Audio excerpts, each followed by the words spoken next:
So, Murray, we're going to have a chat about the changing rooms. I know you've been along to that a few times now. You've been very open, which is great to see. I think, we'll come on to the stigma in relations with mental health in a bit more, but there's obviously that big thing with stigma about men not being opening up enough about their feelings and talking enough, and I think it's great to see you using your channel. You're getting 500, 600 views on your videos, and you're using your platform to be open about your mental health, and it's great to see. So do you want to talk about sort of your mental health at the moment? Well, first and foremost, I'm in a much better place than what I was when I made the 2 videos, because I've had a pretty rubbish couple of years, because I lost my dad 4 years ago to cancer, and short of time after that I lost my granddad as well. My granddad unfortunately had dementia, and then an even shorter time after that I lost my mother-in-law as well. I was really close with my mother-in-law, and obviously seeing what my wife and everything like that kind of being upset, that just obviously made me feel even worse, because you don't want to see your loved ones upset. My wife and I had a bit of a tragedy as well, unfortunately, which I'll not go into. So that kind of all piled up, and I was just finding that the whole time kind of going away to work and everything, I wasn't happy. I wasn't myself, because I'm quite a bubbly character. I like having my laughs and a joke and everything like that, but going to work and just no feeling myself, no laughing, no joking. When I was laughing, it was just so forced, and I thought, there's something wrong. There's been a lot of great adverts, I think, on the telly with that. It's like somebody's birthday or something. You can see him; he's really happy, and he's blowing out his candles. He's with all his loved ones and stuff. But even that it comes up with the message. Anybody could be suffering from mental health, and it's so. How long did you feel you had that? Almost like a mask on, kind of. I think I had that mask on for. I'd go as far as to say I've had that mask on really since I lost my dad. And that was just, as I say, just feeling like there's days you're feeling okay, and then there's other days where you're just hitting the floor. And when you're hitting the floor, you don't know why that's happening. You don't know how to get yourself out of that rut. And I was actually sitting with my wife, and I saw a picture. It was just on Facebook, just one of these random things that you see on Facebook, and it was a guy sitting, and you can see the guy smiling, but kind of on the inside of his head there's like a wee child sort of hutched over, and I don't know what it was, but that just spoke to me. And that was when the penny kind of dropped for me, and I opened up with my wife basically right then and there. I said, listen, I'm not well. I didn't feel well, and went to the doctors next day, was put on antidepressants pretty quickly for my liking, to be honest, and I was off work for about 4, pushing 5 weeks, and it was just I don't even know how to describe that feeling, to be honest, because I think it was when I started taking the antidepressants, and they were just, I know that you need to have them in your system for a few weeks before they start having any kind of change, but for me the change was quite quick, and it was changing every kind of aspect of me and how I was. I found that I was really moody, I was nippy all the time, it changed my appetite, my sleep pattern, everything, and then that's when I found out about the changing room. I found out about the changing room through a friend on Twitter who's one of the volunteers,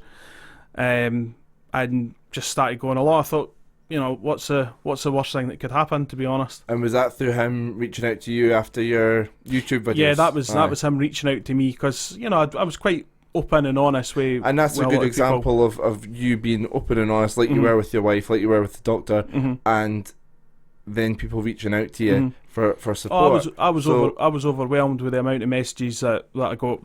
People just tell me to keep my chin up. Telling me, things are going to get better for you, sort of thing, and that was amazing. I mean, if I needed a lift, that was a lift that it gave me. And as I say, he reached out to me about the programme. I thought, worst thing that could happen, sort of thing. And so, what was your expectations going in before you went along? Obviously, you know what it's like now, but before you went along to Changing Rooms, what was your expectations? What were you kind of thinking it might be involved with it? Well, my initial expectation was it's going to be all guys sitting in a circle, who wants to share, sort of thing. Right. And that, I wasn't sure how I was going to react to that, to be honest, because when you think speaking about mental health and talking to professionals, that's the kind of the image that you build up, is that everybody's sitting in a circle, everybody, Alcoholic Anonymous sort of picture that you always get on programmes. Who wants to go first, sort of thing. Yeah. And, I was pleasantly surprised, because one thing that I will say, when I went along, instantly I was comfortable, because I was going to Easter Road, somewhere where I think that's one of the nicest touches to it is, so many people feel comfortable or have a release or a break from mental health problems. Not everybody, but some people do, when they go to when they can go and concentrate on their football team, no matter who it is you support. I was so like to that. be able to go to that comfortable environment must be really beneficial. It was really beneficial for me, and a lot of the things that I have to say, they've done thus far, it's not been groundbreaking or anything like that. It's been extremely simple. So what has been involved? What have you been doing? One of the first session that we went to, one of the first questions that we got asked was, can anybody tell us the last lineup of the season, 5-5 game against Rangers? And everybody, had their own kind of memories about the game and things like that. So that broke the ice with a lot of us. But he showed us the lineup, and under every player's name was a question, and it was all kind of related to mental health. It was all banter, it was football, but then as it started going on, it started getting a bit more serious. And one of the good things about it was, again, the group just felt comfortable. Again, everybody talking about football broke the ice with a lot of the guys that were there. Certainly it did with me. And yeah, as I say, talking about some of the questions, and it was things like, who do you want to win the World Cup? Just something so simple. And that was quite funny, because it broke the ice with everybody, because you had some people saying they wanted England and other ones telling them to go and get to fuck, you know what I mean? So that was really, that was just funny. The banter we've had in the last couple of weeks it's been fantastic. But the first session that you go there, you get explained basically the 12-week programme as to what's happening, and it's different every kind of week. Like the second week was walk and talk, which basically you're just walking around the pitch, and every time you walk round, like first time you'll talk about yourself, second time you'll talk about why you're there, third time you talk about mental health in general, and then the fourth one was just keeping the conversation going. And again, it's something so simple, but the guy who I was walking beside, he was telling me some horror stories, horror stories of his life, and that was kind of I sat there and thought, well, you think you've got it bad, and then you meet somebody who's got it worse than what you do, and that was, I'm not going to say it didn't make me feel good knowing that the guy had been through some bad stuff, but it made me feel kind of better knowing that, do you know what, as bad as it is, there's somebody there who's got it worse, but then there's somebody there who's needing help as well. Yeah. I'll always remember, I've got epilepsy, and it's been controlled now with medication, and it was majority of the time it was in my sleep, and I didn't really, I wasn't one for, feeling down on myself about it, but it was sort of, I didn't feel great about having it, obviously.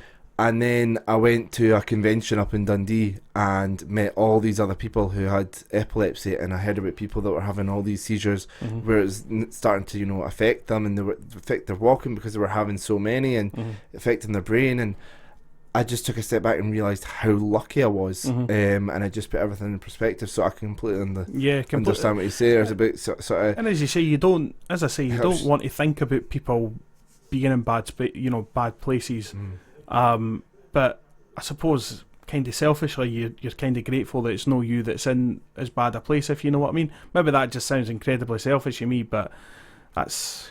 But if that helps you sort of take a step back and kind of help look at things again. It's it's can be beneficial, yeah. Completely. And so as you said, it's about the 12-week program and things. Is this something that once the 12 weeks are up, they're going to start again, or will there be a short break, or is it just a one and done sort of thing? No, or I think this is a pilot. It's a pilot scheme just now. It's a 2-year pilot scheme, and I think they're talking about kind of rolling it out along with more clubs. And I think again, you're using football as a tool to try and get people talking a wee bit more, and that it's the simplest things that these guys are doing. It's not anything, again, it's not something groundbreaking, but it's really simple what they're doing. And I personally hope that they keep at it and they keep rolling it out to more teams, and hopefully a lot more guys come forward, because I mean, out of the people, out of the two, obviously the two genders, you will get people there. You'll get guys who just don't want to talk about anything, and it's getting to these guys. Obviously, when the shit hits the fan, it is about kind of getting these guys to open up and just say, it's all right not to be okay. No one's expecting you to be big and strong all the time. It's okay to be, have a weak moment. And that was something that obviously that was very, very apparent to me as soon as kind of you walked in. And one thing that we've all kind of said was the fact that there's no judgment. We're here kind of for each other. If you have a dark moment, we're here for you. There's no judgment. We're not going to, you've had a bad moment, right? Well, actually, you're cast out, sort of things. Nothing like that at all. I think I've seen a lot of stuff about. I think there is a general society thing within ourselves and like some America and things like that, where society's changing in terms of the perspectives, and that'll help the next generation in terms of when they grow up. It'll be more acceptable for boys to be more open to talk about their feelings, to get upset. But there's still the issue of that's great for the next generation, but we still need to work on the current generation and the older generation who live with that stigma of I need to be a manly man, which needs to get put into touch, to be honest with you. Like you hit the nail on the head the way you said it about it's okay to be not okay. It's one of the best phrases you can that can come out with. How other than this, how else do you think we can help beat this stigma? Well, I don't actually. I know that's an impossible question. Mean, that's it's an impossible question. It's impossible to know an answer right now, unfortunately. But I think we're doing schemes like this. Eventually, the stigma will get broken down. And listen, I'm a guy working in childcare as well, so I've got massive amounts of stigma in my life anyway. Because there's people who think that men shouldn't be working in childcare, which I completely disagree with. I get the exact same. Men shouldn't be nurses. I get the exact same, yeah. And so there's, a massive amount of stigma, regardless of whether it's something to do with mental health, what they're doing with the job. Men in general have a massive amount of stigma attached to them. And I think we as a society need to carry on doing what we're doing, breaking down barriers, and hoping that the next, it's okay, as I say, the next generation, they will have more than what we ever did, and that's fine. But it's in this moment in time, it's just keeping the current generation, basically keeping them going, and it is difficult to understand what guys kind of go through, because it's something as simple as if you go out for your mates for a drink or whatever, and there's a bit of bother. You'll get half the room that say, just walk away. The bigger man always walks away. And then you'll get other people there that say, no, the bigger man kicks the shit out of people, sort of thing. So you'll always split people. There's not going to be a definitive answer, unfortunately. I wish there was, but there'll not be. Well, thank you very much for taking the time to chat about it. No, you're very welcome. I hope I can carry on with this. I mean, if at the end, if however many people listen to this, and I've made that video on my YouTube page as well, and the amount of feedback that I've got for it's fantastic. And even if for however many hundred of people watch it, if 10 people or even one person goes to the doctor and gets the help that they need, that's a win in my eyes. So that's, if I can do more of this, then of course I will. We'll put up some links, I'm sure Murray will as well, to the likes of Change Room and stuff, and keep an eye out for that next cycle of 12 weeks hopefully coming up. Hopefully the scheme gets picked up. It sounds like a great project and hopefully gets picked up by other clubs as well, because like we say, that club environment somewhere where a lot of people feel comfortable and it's a great way they're doing it, getting people talk comfortable with each other, talking about football, talking about, that was great, talking about the World Cup as well, keeping it topical, talking about the last game of the season, and then starting the conversation going and easing you into it. Sounds like it's a really beneficial programme. Hopefully other clubs pick it up as well. Yeah, completely. And really beneficial stuff. So thank you very much for taking the time, Murray, No, you're very to welcome. chat about that. And hopefully this bit is getting slotted in after a nice big Hibs win. No, that we're away to that's go watch that's now. what we hope. I hope you all enjoyed that segment there with Murray, and the rest of the podcast as well. Really great to see Murray being so open and honest and really fighting this thing head on and using the benefits of his YouTube channel and stuff like that to get his message out there. And we're happy to have him on, and it's been great to have a sit down and have a chat with him. So yeah, head over to his channel, MurrayMinter75 on YouTube, if you want to check him out in there. Make sure you subscribe. Find us on YouTube as well. I just search Hibs Talk, and we're on all the social medias: Instagram, Snapchat, Facebook, Twitter. Just search at HFC Talk. Right, thanks again, folks. Cheers for listening, and we'll see you probably after the away leg of the Greek game. Thanks, folks.